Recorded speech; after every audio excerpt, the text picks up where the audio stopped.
Hello, and welcome to Speak Honest. I am your host and certified relationship coach, Jennifer Noble. It has been my passion for over a decade to help women like you heal what's been holding you back from having the relationships you deserve. Are you struggling with a relationship where you can't seem to voice your emotions, needs, and boundaries without having it blow up in your face? Then you have found the right podcast, my friend. Get ready for practical tips, empowering truths, and honest conversations. Now, let's dive in. Hello, everyone, and welcome back to another episode of Speak Honest. I'm Jennifer Noble, a certified relationship coach specializing in communication and attachment styles. And today, we are actually going to be diving into the world of relationship coaching. What it is exactly, how can it help you, and why you might consider working with a relationship coach like me. But before we get started, I want to mention that I'd love for you to join our free Facebook group. So it's a safe place for women to explore their relationship patterns and work through them.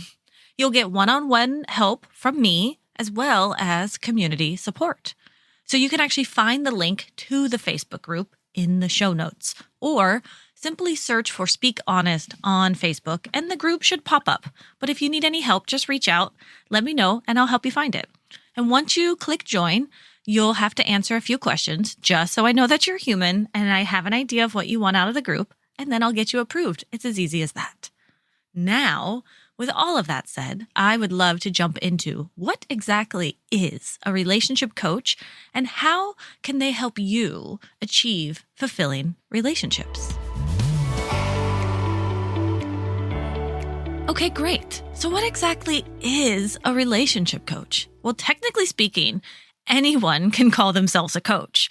And in fact, this is actually one of the main reasons why I personally put off becoming a coach for so long.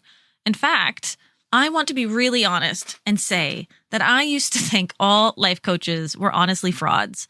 Seriously, my judgmental view was that they were either people trying to scam money off of others or young 20-something women who had never worked a day in their lives, and they think they knew how to teach people how to meditate and do yoga and just live a happier life. And in my little judgmental brain, I was like, well, it's easy for you to go do yoga and meditate all day when you don't have kids or bills or other stress in your life. And it just seemed so out of touch with reality. You know what I mean? So this was always a real issue for me. But then one day I heard about a certification in the Integrated Attachment Theory program with Thais Gibson, and it sounded right up my alley. At that time, I had just started back in college to actually become a therapist, as this was something that was really important to me. And I thought, well, if nothing else, this course would either help me get a job with the Personal Development School, which is the school that Thais Gibson runs, or maybe one day it'll make me a better therapist. So I thought I had nothing to lose and I might as well give it a shot. This was the most money I'd ever invested in myself before. It was a couple $1,000s, even through her beta program. And I was really excited. But I truly thought that I would get a job with PDS, or the Personal Development School, as it's called. And I think a lot of us thought that in the beginning as well. So it was a bit of a crushing disappointment when most of us didn't get a job. And I think for many of us, we had kind of hoped for that opportunity. But this experience also taught me something crucial. It taught me that I can't wait for someone else to do the hard work for me. I needed to put in the effort myself. During my time in the Integrated Attachment Theory program, I noticed a lot of people coming out of the course feeling lost about what to do next with their new certification. The program led us to believe that we would become coaches overnight. Yeah, I know, a bit ridiculous. And while the course is absolutely amazing, and I base a lot of my coaching around it, especially my course, it really lacked in some areas, and I'd like to be honest about that. There was no requirement for practice hours, no mentors provided, and the questions to pass the course were a little bit too easy. But this isn't a knock on the program itself. I think the Integrated Attachment Theory program is absolutely amazing. It truly is. But it highlighted a significant issue in the coaching world for me. So to think someone could just take one course and instantly be qualified as a coach, it baffled me. And this is what I see as a major problem in the coaching industry right now. And there needs to be more regulations, more standards, more practices, and more guidance for aspiring coaches. And in my search to kind of figure all of this out, I learned about the ICF. The ICF stands for the International Coaching Federation. It is the only globally recognized organization that sets the standards for the coaching profession. It was founded in 1995, and it's dedicated to advancing the art, science, and practice of professional coaching. So the ICF is known for its rigorous standards and comprehensive credentialing process. This ensures that certified coaches are well-trained, ethical, and effective in their practice. So once I learned about the ICF, I just ended up jumping in headfirst to get certified as an associate certified coach, or an ACC, which is one of the 3 levels of certifications offered by the ICF. And I like to equate the ACC as basically having an associate's degree. The PCC, or the professional certified coach, is like having your bachelor's. And the MCC, the master certified coach, it's equivalent to kind of having your master's in coaching. So I say all of this to say, to achieve the ACC, I needed to complete at least 60 hours of coach-specific training. And for these hours, I found a company called Symbiosis that offered life coaching and neuro-linguistic programming courses, which was amazing for me because I had always wanted to dive more into neuro-linguistic programming. So I took 2 of these courses together, and that put me well over the 60-hour requirement. So that was no problem. And I was really excited to jump in and get to know both of them. The life coaching course gave me so much that the IAT course did not give me. It actually taught me how to be present with my clients, how to talk to them, how to build rapport, how to really kind of work through the business aspect of coaching, which I thought was amazing. And then the neuro-linguistic programming helped me to be a better coach, how to read body language, how to really utilize our words to help our clients kind of see what they already know inside of themselves, the potential that they have. So both of these courses together were amazing.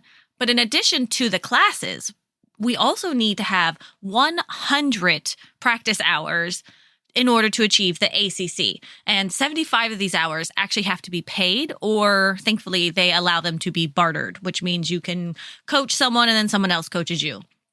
So throughout all of this, I started picking up clients and started practicing my coaching. I found some paid clients. I found some bartered clients. And eventually, after well over a year, I got my 100 hours. In addition to the classes and the coaching, you also need to be working with a mentor. And so I had to work with a mentor for a couple months, and I would do coaching live, and then she would critique me. Now, I will be very honest and say these mentor hours, they were very hard for me. I learned during this time frame that I do not like feedback, and it is really hard for me to hear. But that right there is exactly why I needed it. I needed to be humbled, and I needed to be told what I needed to work on and what to learn about that I could still use to help me be a better coach, because I needed to learn that this isn't about me. It's about my clients. And so these mentor hours, yeah, they had me in tears most of the time, but I'm so glad I had that opportunity. And I firmly believe that it should be essential for any coach to receive feedback on their coaching and to have a mentor help them guide through this process.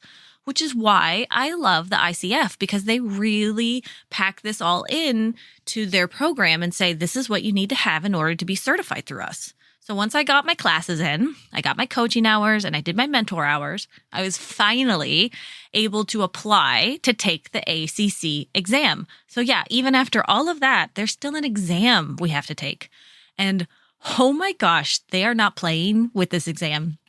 I know that it said it would take like 3.5 hours, and you had to be in your room and you weren't allowed to move. So I had to ask for accommodations because I do have ADHD and I have some anxiety issues. And so I reached out for accommodations. It did take me a little bit longer, but it was well worth it because it ended up taking me close to 4 hours to complete this exam. I definitely needed the extra time.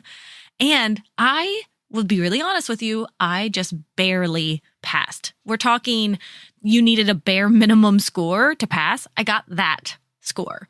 Oh my gosh, I was so scared because I'm not very good at tests. In fact, this is why I never went to college after high school. This is why I never expected to even do well in college because test, memory, comprehension issues, they struggle with them. I have a learning disability. And so this is not my strong suit. I work well with people. I don't work well with words. And the idea that I finally passed this test, just barely, but I passed it. I was just so proud of that. In addition to all of the work required to be accredited, the ICF also requires us to stay on top of our studies and our qualifications. So I'll need to take more courses and keep my hours going to recertify, basically. But my next goal is actually I'd love to become a PCC, which requires 500 hours of coaching. And it took me over a year to get the first 100, so I have no idea how long this is going to take me to get the PCC. But it just means more classes, more courses, and more coaching, which I'm all about. Because also one of the things that can happen is someone can go online, get a quick little life coaching course for $20, and then say, okay, that's it. I'm a life coach. Look, I'm certified. And then they never do anything else again. But I just have such a passion to keep continuing my work and my studies and research. And that's why I'm doing all of this.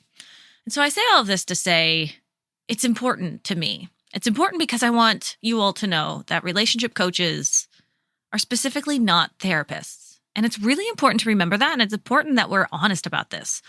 See, a relationship coach is a trained professional who helps individuals and couples navigate the complexities of their relationships. So unlike traditional therapy, which often focuses on past experiences where they diagnose mental health conditions and work through the traumas of your past and do a lot of talk therapy, relationship coaching is more future-focused and action-oriented. That's why I actually quite like coaching over therapy. So the primary goal of a relationship coach is to help clients improve their current relationships and develop healthier patterns of interactions. And see, in my work, I find relationship coaching incredibly helpful for moving forward rather than looking backward. And while it is important to look into our past, and we do touch on that a lot in my sessions and in my courses, it's not the same as talk therapy. In fact, a good coach should refer you to a therapist if they do see anything deeper going on, like a mental health issue or a deep emotional trauma that needs more work through it. Because see, my job as your relationship coach is to not really dig into your past. Sure, we can touch on it, but my goal is to just touch on the past so that way we can inform your present and future. But we need to do it in a safe way. So a coach who starts diagnosing or addressing your mental health issues is not really staying in their lane. And that's actually not okay. That's not their job. And so unfortunately, I have seen this a few times, and I will admit it frustrates me. But hey, maybe that's my own projection to work through. But I think it's important to really get clear on what relationship coaching is, and that it is not therapy. It is not psychology. It's not a psychiatrist. They cannot diagnose you. Our goal is kind of just like, we're your friend who happens to have lived a lot of life. We hopefully have a lot of knowledge based on classes and courses we've taken.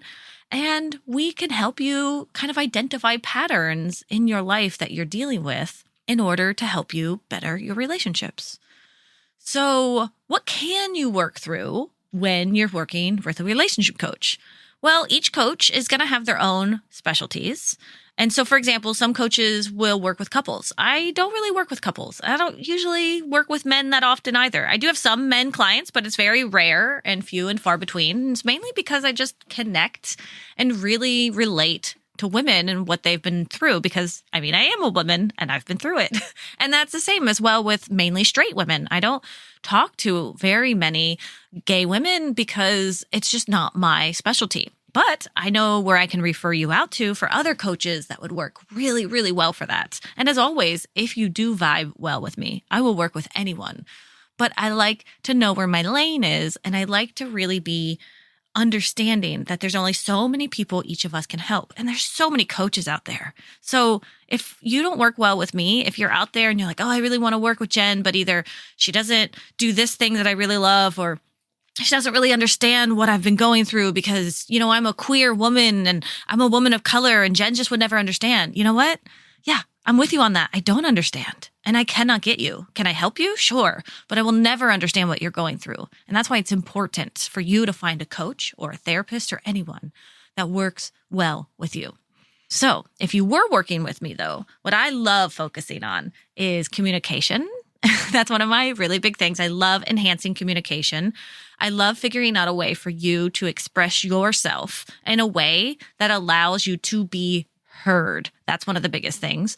Another thing that I love working with is creating stronger emotional connections, building deeper and more meaningful relationships, as well as really fostering your own personal growth. This isn't just about how can you be in a relationship better. This is also how can you be better in general? How can you align yourself with your values that you really, really hold deep and that you care about? And I love dealing with conflict management. I'm really big on learning how to handle disagreements using nonviolent communication and compassionate inquiry. And these kind of things can really help us to figure out how can we have empathy while listening? How can we validate? And how can we do all of this in order to really build that resilience in our relationships? And then one of the things that I focus on a lot is attachment styles. I love learning about attachment styles and attachment theory and how it can help us better our relationships. In fact, I have a quiz you can go take if you want. It'll be in the show notes. And it's a really great starting point for you to see, why is it that these relationship patterns keep happening to me over and over again?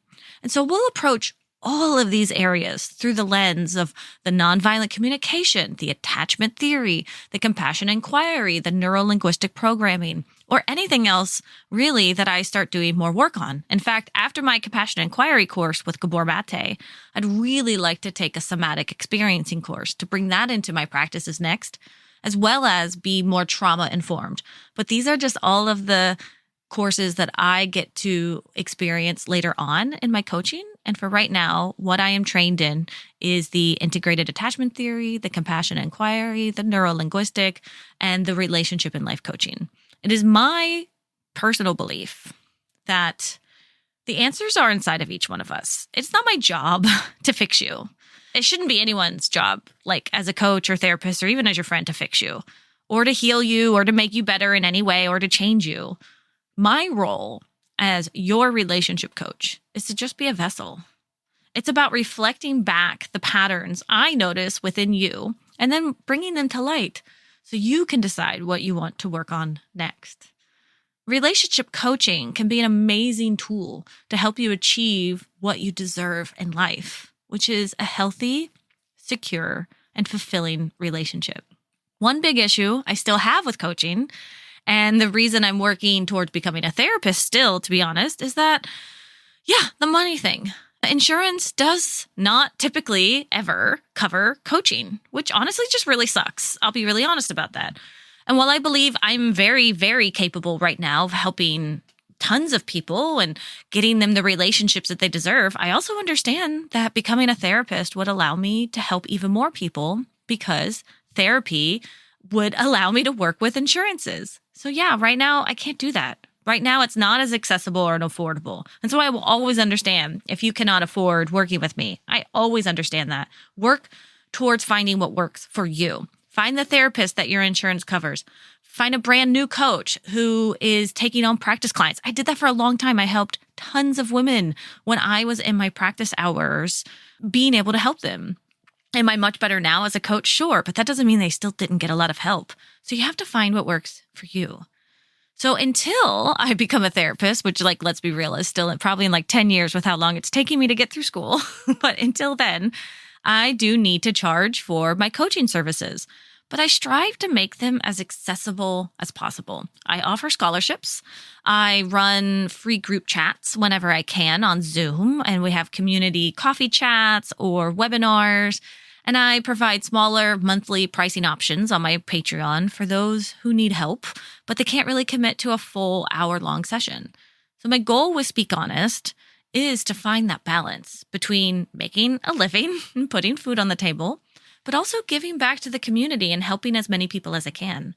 See, I try to be as transparent as possible about my pricing and the reasons behind it and all of that. So if you ever have any questions about my pricing, please feel free to ask. And if you need help and you can't afford my services, reach out to me. Honestly, we'll see what we can do. And I'm okay now at saying like, no, I'm so sorry, I can't do that. Or yeah, let me figure out a way I can put you in here. Because sometimes I even have clients who love sponsoring sessions for other people. I had this happen once and a client said, well, I'd like to give you a couple extra sessions to give to someone else. It's kind of like the whole Starbucks thing, when you buy someone else's coffee, except this was like really big. And it was such an honor. And I was able to pass that on to someone else. That was amazing. And I keep track of all of these donations to make sure that I'm able to give this out to the community later. So if you have any extra money and you're looking to donate some, that's an option that you can do to help out with other people. You can let me know and I can share with you how you can sponsor. Or if you're the person who needs that little extra help, don't hesitate to reach out. Really, my goal here is not to get rich. It's to be as sustainable as possible while providing valuable support to anyone who needs it. So whether you're looking for a relationship coach or therapist, the big takeaway here is that having an external support system is incredibly important. If you can find a therapist who works with you on your goals, your attachment styles, and your communication, and your insurance covers it, oh my God, that's amazing. Go for it. Do it right now. Do not stop. Do not pass go. Do not collect $200 because that is the dream. That's the unicorn. And if you do know who this person is, maybe you could share their name out with other people because that'd be great. But let's say you can't find that in your area because the therapy world hasn't really caught up yet with a lot of these kind of modalities. So if you want some help and you resonate with my approach, I would be honored to be a part of your healing journey. And if you're considering a relationship coach, but you aren't sure about me, I also help run a Facebook group filled with other integrated attachment coaches. My goal is to help you find the support you need, whether that's with me or with someone else. It really honestly doesn't bother me. You deserve the relationship you desire, and we are going to get you there. I absolutely promise. So if you have any questions about relationship coaching after this podcast, feel free to reach out via Instagram or email or in the Facebook group. I'm always an open book and I will answer any weird, wacky, nuanced question that you have. And if you're interested in becoming a relationship coach, I can try to answer those questions. I do get those a lot, but I'll admit that's not really my specialty or my thing. Like it's not where my passion is. But I do know a few amazing business coaches that are in this world that I can connect you with if you'd like. And thank you so much for listening to this episode all about relationship coaching. If you found value in this episode, I'd really appreciate it if you could take a moment and leave a review, especially on Apple Podcasts. Reviews help more people find the podcast and it allows me to continue creating content that supports you. And as a fun goal for my birthday month, which is in June, yay, I'm turning 40 this year, y'all. I cannot believe that. Anyways, my goal for the month is I want to get just three new reviews. It would be the best birthday gift in the whole world. And it's one of those ways that you can help support Speak Honest without having to pay for anything. And your feedback means the world to me, and it helps the Speak Honest community grow. So thank you all so much for your support. And until next time, take care. As we wrap up today's conversation, always remember that healing is a journey, not a destination. And it is an honor to be a part of your healing journey. If you want to dig deeper into the topics we covered today, be sure to head over to our show notes where you can find all of the valuable information mentioned in today's episode right there. And please remember to rate, review, and subscribe if you enjoyed today's podcast. Your feedback means the world to us and helps others discover our podcast. Until next time, remember to speak up and speak honest.